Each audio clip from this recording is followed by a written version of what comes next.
Hello दोस्तों, अगले 10 minute में ना आपको ये पता चल जाएगा कि आपको आपकी वोकैब सीखने की जो स्ट्रैटेजी है वो सही है या नहीं है। You see over the years I have seen कि बैंकिंग के स्टूडेंट्स वोकैब सीखने के दौरान 4 गलतियां करते हैं। अब इनमें से जो थर्ड मिस्टेक है वो तो एकदम सुसाइडल है, बाकी तीनों भी जो है काफ़ी सीरियस है। सो एंड तक देखना एंड बताना कि आप भी इनमें से कोई मिस्टेक जो है कमिट कर रहे हो कि नहीं कर रहे हो, और उसके लिए आपको क्या करना है वो तो मैं इस सेशन में ही बता दूंगा। तो let's start with a very interesting story.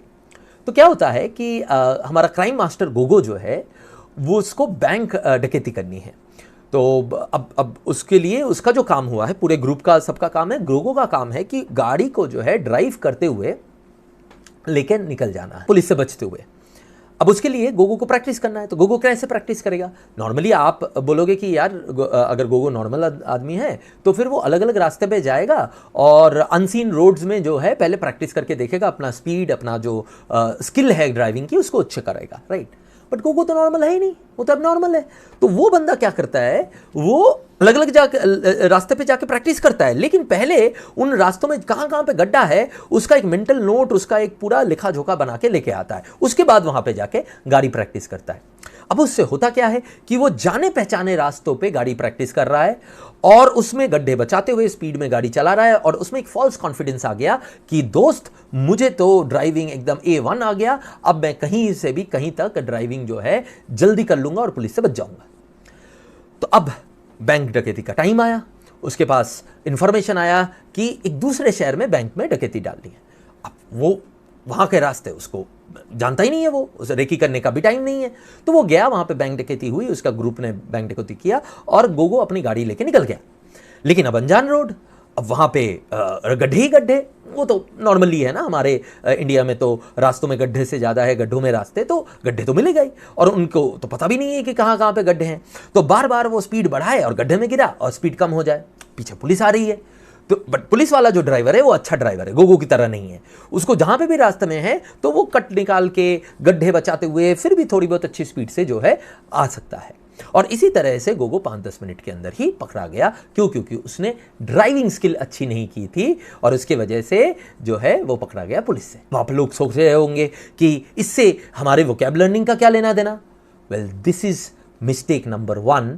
कुछ ऐसा ही है कि हम वोकैब को रीडिंग करने से पहले, उस पैसेज में जो वोकैब है या उस आर्टिकल में जो वोकैब है उसको पहले कर लेते हैं। ठीक जैसे गोगो प्रैक्टिस के टाइम पे रास्ते में चलने से पहले गड्ढों का हिसाब कर लेता था। स्टूडेंट्स पहले वर्ड्स पढ़ लेते हैं, फिर आर्टिकल पढ़ते हैं, और फिर उन्हें लगता है कि वो आर्टिकल उनको समझ में आया क्योंकि उन्होंने पहले वोकैब किया था। इससे 2 प्रॉब्लम हो रही है। एक, आप रीडिंग स्किल बिल्ड नहीं कर रहे और आप मेंटली डिपेंडेंट हो जा रहे हैं वोकैब के ऊपर। जबकि रियल लाइफ में क्या होता है, क्या न्यूज़पेपर, मैगजीन, बुक्स पहले आपको अननोन वर्ड्स की लिस्ट दे देगा ताकि आप डिक्शनरी से देख के आ सको और फिर जाके पढ़ो? क्या एग्जाम हॉल में वोकैब की एक शीट मिलेगी ताकि आप पहले देख सको और उसके बाद पैसेज अटेम्प्ट करो?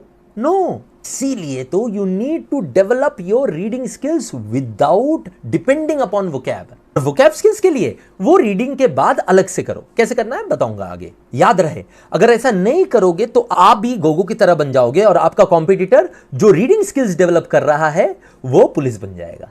यहां पे तो आपको वो पकड़ेगा नहीं, वो आपको पीछे छोड़ के आगे बढ़ जाएगा। समझे? चलिए अब दूसरी मिस्टेक की तरफ जाते हैं।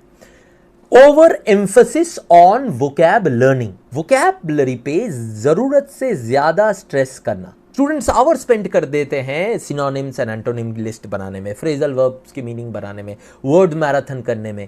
क्यों? Because vocab gives instant gratification. एक वर्ड याद हुआ, अच्छा फील हुआ, प्रोडक्टिव लगता है खुद को। बट ऑनेस्टली ये फील गुड लर्निंग होता है, स्कोर गुड लर्निंग नहीं। और तो और वोकैबुलरी लर्निंग प्राइमरी बन जाती है। Reading skills, grammar concepts, parajumble techniques, critical reasoning, ये सारे बैक सीट ले लेते, सेकेंडरी बन जाते हैं, which is completely opposite of what bank exams need today. अच्छा बताओ, बैंक एग्जाम्स लास्ट कब डायरेक्ट सिनोनिम एंटोनिम के क्वेश्चंस पूछे थे? Not the one from RC है, वो कॉन्टेक्चुअल वोकैबुलरी क्वेश्चन है, उसके बारे में आगे बात करेंगे। बट प्योर वर्ड और उसका मीनिंग या उसका antonym, it has stopped coming for last 7-8 years. Why? Because इससे लैंग्वेज और थिंकिंग स्किल्स नहीं टेस्ट हो पाती है जो बैंकिंग एग्जाम्स आजकल टेस्ट करना चाहती है. Hence they now focus on your skills and comprehension ability. समझे? Now Let's go to mistake number 3. Learning like an elementary learner. Now this is the most dangerous of all. यही reason है क्यों अपने को mistake number 1 और mistake number 2 mistake लगता भी नहीं है, क्योंकि as a starter, as a child in a language learning, we learn language this way. But हम ये भूल जाते हैं कि we are adults now. The way of mistake number 1, 2, these are elementary way of learning vocabulary and language, not the adult way. इसका और एक instance बताता हूं आप लोगों को. हर लाइन को माइंड में पढ़ने के बाद रुक के ट्रांसलेट करना, हिंदी में, बंगाली में, जो भी आपके मदर टंग है उसमें. अब इससे एक तो टाइम बहुत ज्यादा लग जाता है, दूसरा वोकैब की इंपॉर्टेंस हमारे दिमाग में बहुत ज्यादा हो जाती है, बिकॉज हम word to word, line to line translate कर रहे हैं उन चीज को समझने के लिए. अब ट्रांसलेशन में प्रॉब्लम नहीं है, but your brain is a natural translator man. Without stopping you can translate it. Daily wall lecture में when we do mind mapping, मैं आप लोगों को दिखाता हूं ना, तब तो मैं इंग्लिश में पढ़ के हिंदी में ही आप लोगों को समझाता हूं माइंड मैप बनाते वक्त. वो तो ट्रांसलेशन ही हो रही है और वो इमीडिएट बेसिस पे हो रही है. तो तब अगर आप लोग खुद कर सकते हो तो नॉर्मल रीडिंग के टाइम पे क्यों नहीं इसको और अच्छे से समझो, because this is very important.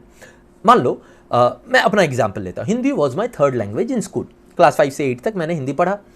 अब जब मैं 5 से 8 तक पढ़ा तो मुझे हिंदी के कुछ डिसेंट वर्ड्स मुझे पता चल गए हैं, बेसिक स्ट्रक्चर्स पता चल गए हैं. अब मैं बड़ा हो गया, ग्रेजुएशन हो गया और मुझे प्रोफेशनली अब हिंदी को यूज़ करना है मेरे काम में जाके. अब तो मैं एडल्ट हो गया हूँ.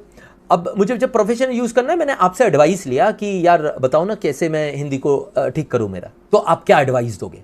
क्या आप कहोगे कि सर शब्दकोश खोल के बैठ जाइए और रट लीजिए सारे शब्द, समास, संधि, इनको रटना स्टार्ट कीजिए? क्या आप कभी भी मुझे ऐसा एडवाइस दोगे?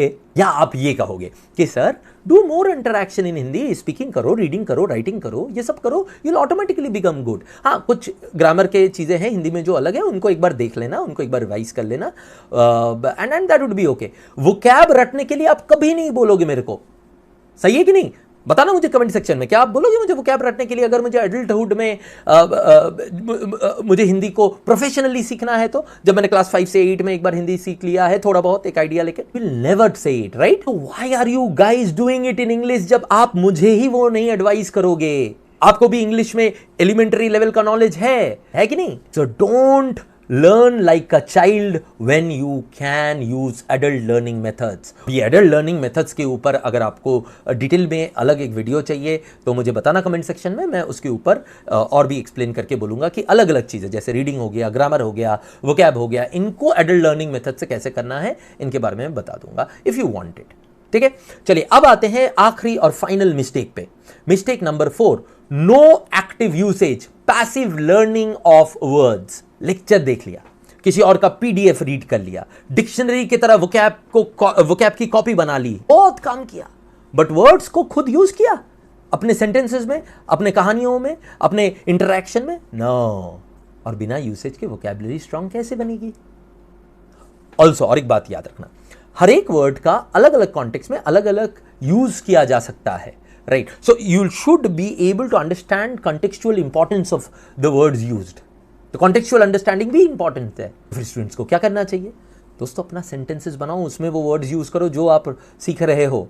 समरी राइटिंग में यूज करो, डिफरेंट कॉन्टेक्स्ट में देखो उनको यूज होते हुए, क्लोज टेस्ट दो, स्पीकिंग में कॉन्शियसली उनको यूज करो, रीडिंग में नोटिस करो. और इंटरेस्टिंगली देखो, ये सारे एक्टिविटीज जो है एडिशनल एक्टिविटीज किसी और एक्टिविटी के साथ जुड़ के जा रहा है, तो इसमें एडिशनल टाइम बहुत ज्यादा नहीं लगेगा.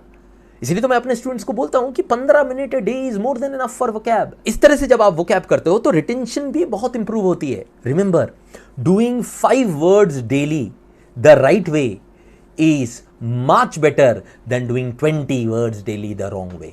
अगर इसके लिए कुछ फ्री रिसोर्सेज चाहिए दोस्तों, तो you can use our smart read के जो फ्री डेली टेस्ट आते हैं, डेली एक्टिव रीडिंग टेस्ट, जिसको मैं वॉन लेक्चर में लेता हूं, वो वाले टेस्ट दो. उसमें क्लोज टेस्ट भी है, उसमें वोकैब भी है, राइट? एक्स्ट्रा 5 मिनट देके रीडिंग कॉम्प्रिहेंशन के ऊपर आपका वोकैब भी हो जाएगा दिन का. फिर टेलीग्राम ग्रुप में डेली मास एक्टिविटी करवाता हूं, उसमें पार्टिसिपेट करो.